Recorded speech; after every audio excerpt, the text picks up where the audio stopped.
All right. Welcome. Whether you're watching live or you're watching it as it's recorded, I am Master Key. And today, we're going to be talking about cosmic vampirism, right hand versus left hand path, introduce Vril Energy. We're going to introduce Vril Energy. We're going to go into vampires and occult texts and theosophy. And also, it's going to lead up to part 2 where we talk about vampires in African and Kemetic culture. So we're just going to let everybody get in here. Peace.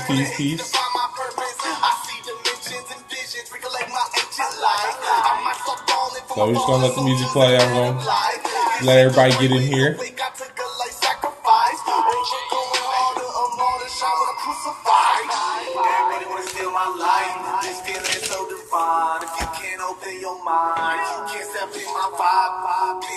Okay. Come on in. Remember, everybody will steal your light.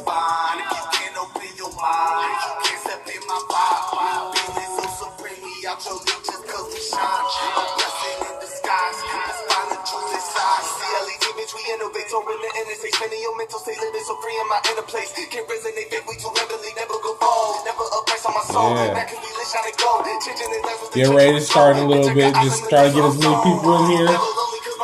Come on, share the video, whatever. It's going to be real good.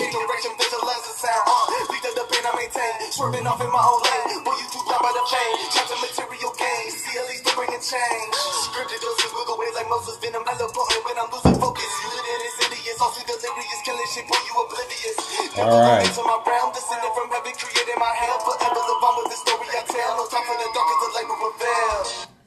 All right.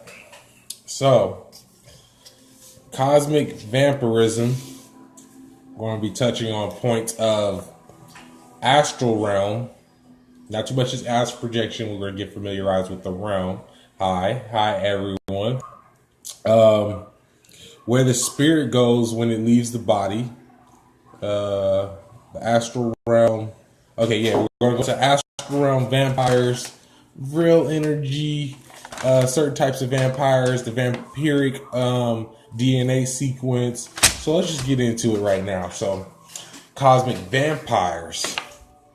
All right, so where are we at?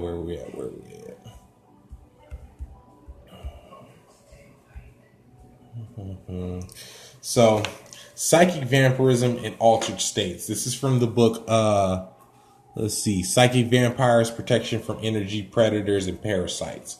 So, we experience specialized cosmic planes of power beyond anything we have previously thought or imagined. We can access cosmic energy in its purest form. And we can use this to shield and fully protect us mentally, physically, and spiritually. We can combat and defeat any oppressive force, including the fiercest onslaught of psychic vampirism, the cosmic vampire. With all the power of the cosmos at our command, nothing is beyond our reach. Astral Cosmic Voyage. The Astral Cosmic Voyage is specifically designed to induce the out-of-body state and then travel through astral travel to access higher cosmic planes of power. This procedure recognizes the critical importance of deliberate intent or will of the higher self to disengage the physical and engage the astral. And when combined with this relevant energy and empowering affirmation, the decisive intent becomes an essential vehicle for the astral realm to any destination in the cosmos. So essentially, for those who don't know what the astral realm is, so the astral realm the astral plane is a realm. It's where the spirit goes when it leaves the body. It can leave through astral projection or death. These are perceived as often as heaven and hell or higher and lower realms. The definition of realm is a kingdom, a field domain of activity or interest, a primary biological division of the Earth's surface or space within dimensions of reality. Okay. So the cosmic voyage recognizes our capacity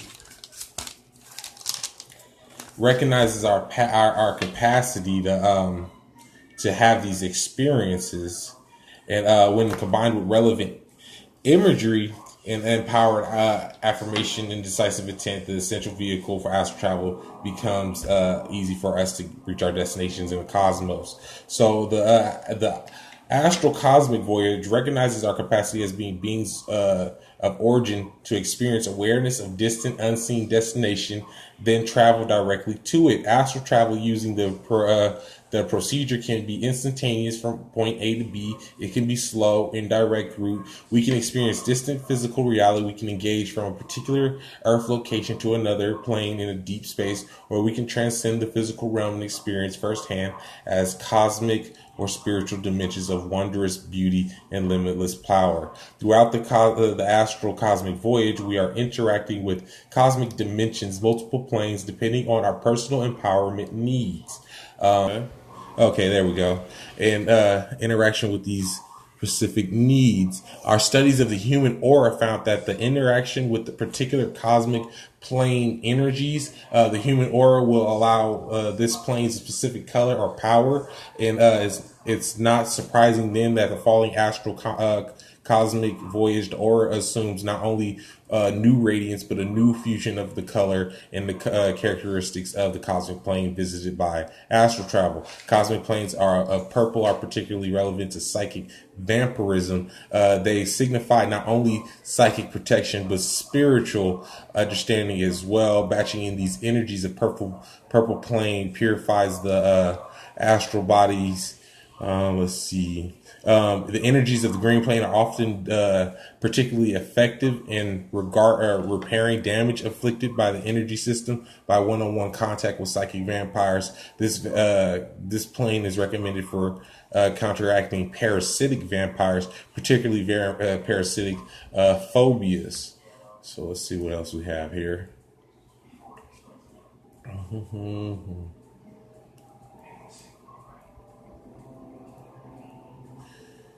Okay, so that's just a little bit from that book. We'll probably expand upon that a little bit later.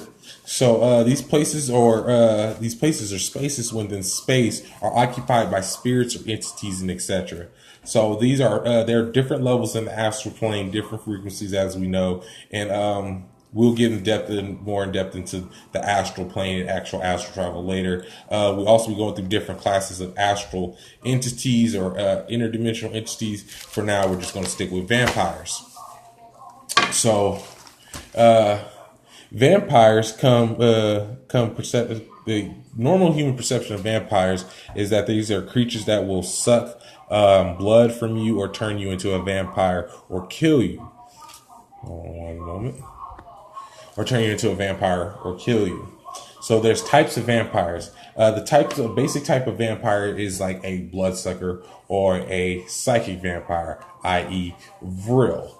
Okay, so the space vampire, which is a hybrid that was infected with a particular DNA code, or a bloodborne pathogen or something like that, or a mutation in its system, and it's no longer able to feed regularly. These genes come from particular species that crashed here on Earth. They landed here, I think about 18 million years ago, around the time that the dinosaurs went extinct. This mothership is said to be the reason for partially the extinction of the dinosaurs. This mothership that crash landed was called the Rex Anga. Okay, the mothership Rexania was a very evolved piece of machinery. It was highly developed technology that does not exist on our Earth even now. It was raised on the 8th planet of the Pleiadian constellation. Remember, I'm always talking about the Pleiadian constellation and their deception and the things that they're doing. So you know if it's coming from that particular star system, it's some definitely some trickery going on.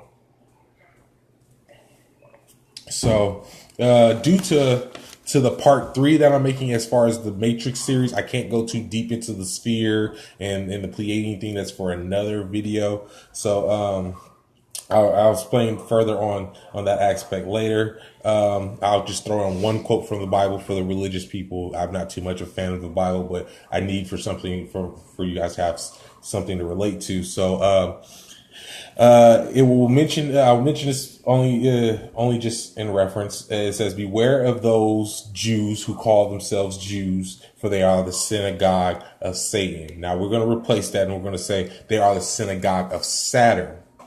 So simply put, a hybrid of the Igigi reptilian and a Lyran descent of the Pleiades or the Aldebaran, these produce Nordic species. So the Nordic species or the Aldebaran or the albino Igigi, which is the species that is in control of our world rulers right now. They're albino Draco.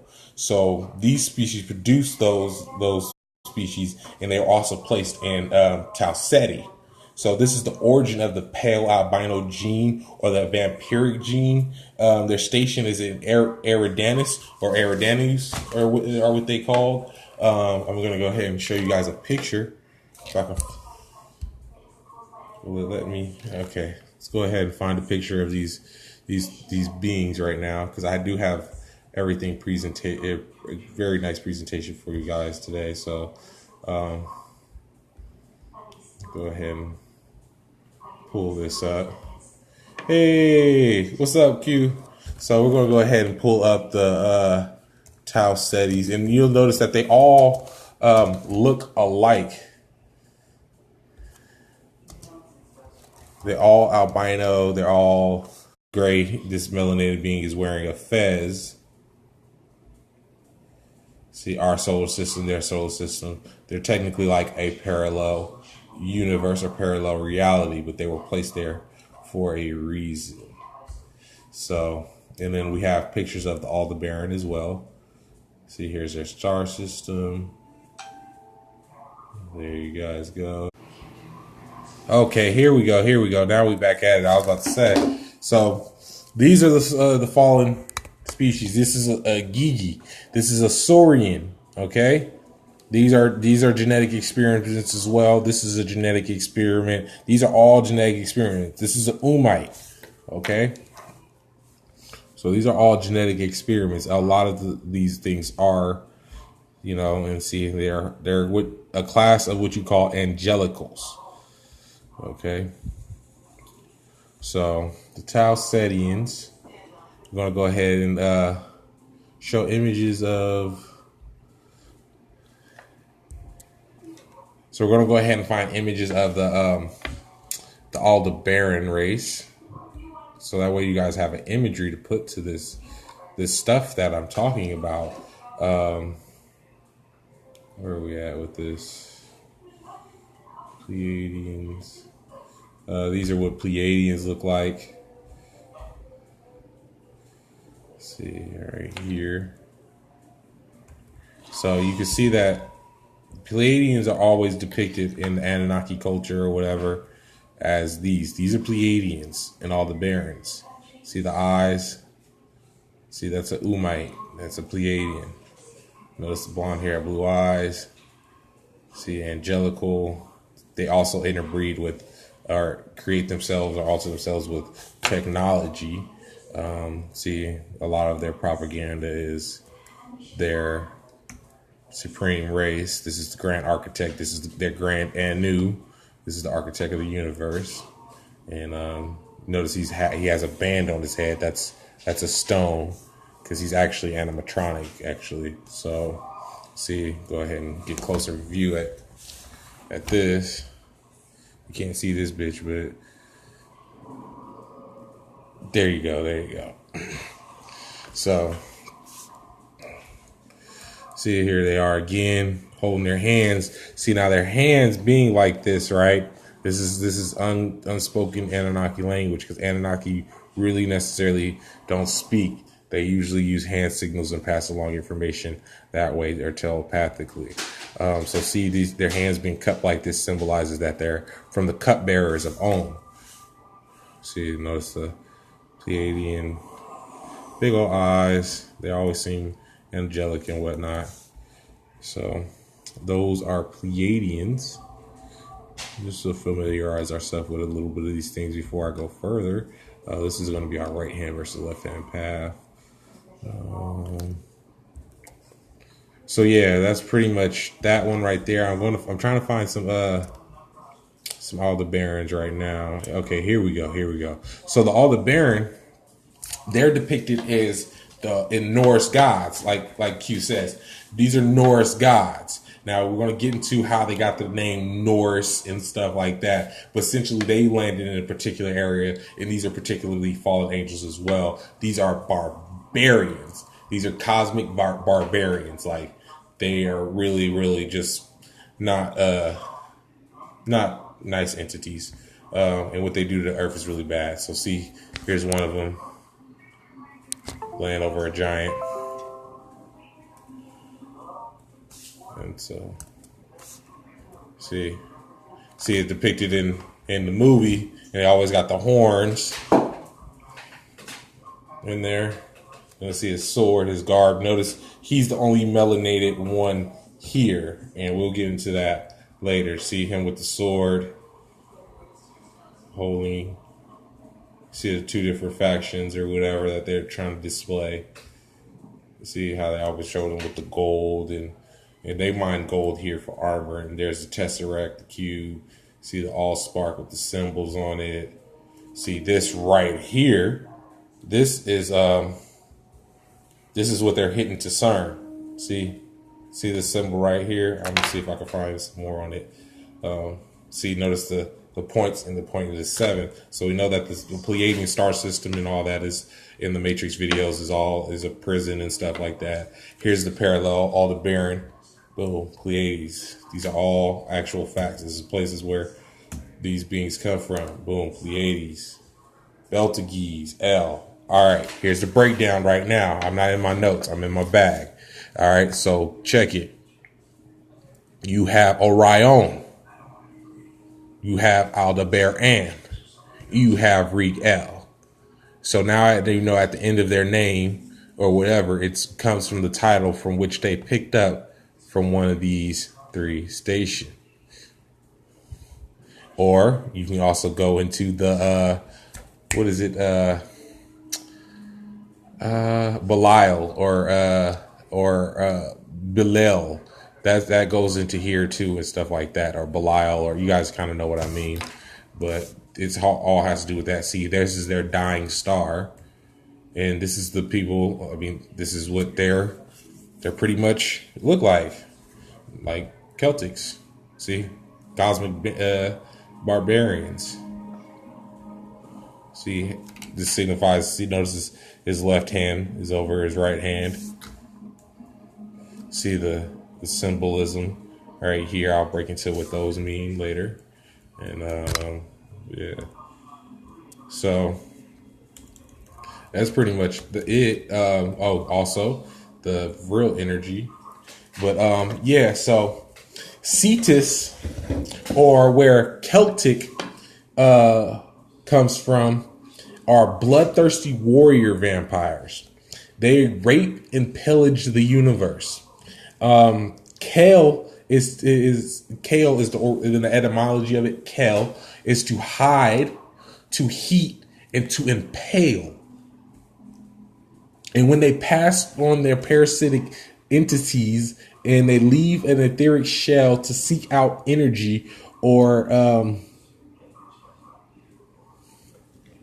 feel in the afterlife, these are sometimes called jinn, or in Celtic culture they call them Gaul or Ghoul or Gala.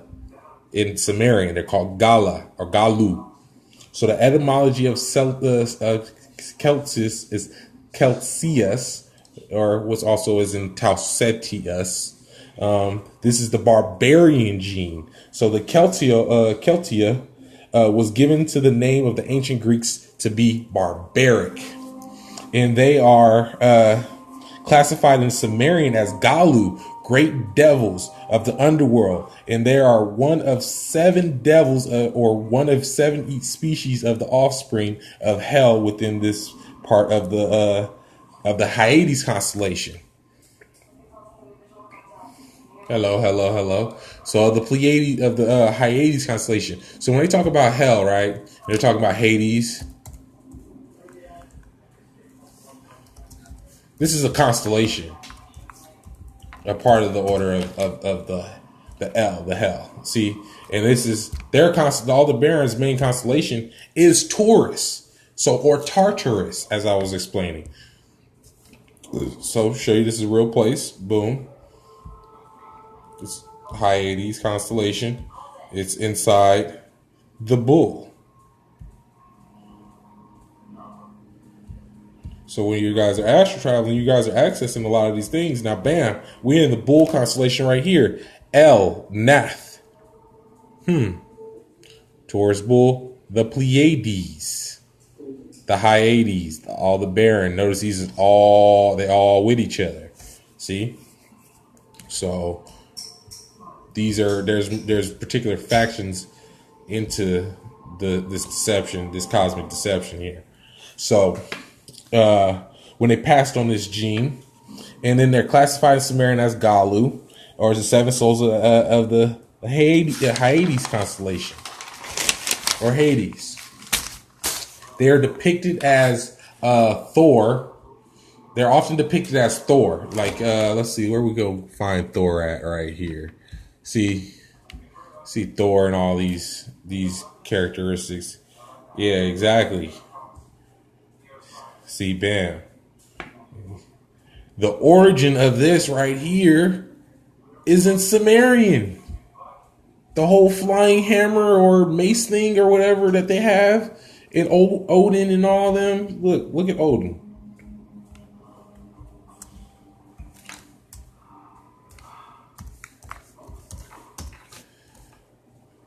Look at this. This is Odin. Notice they got the gull wings, because gulls are bird-like creatures. And gulls. Bam, look at him. This is all around you. It's all symbolism. This is what they perpetuate that the gods are. But really, these are the ones that's just raping and pillaging the universe and just vampiring off of him. See, look at that. So, more into this.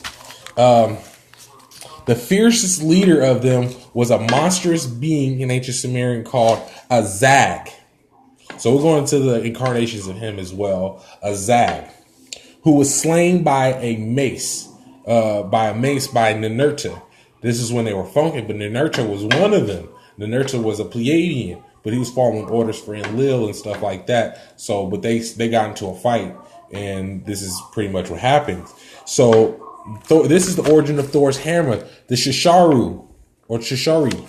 It has the ability to fly amongst vast distances without impediment or communicate with its wielder.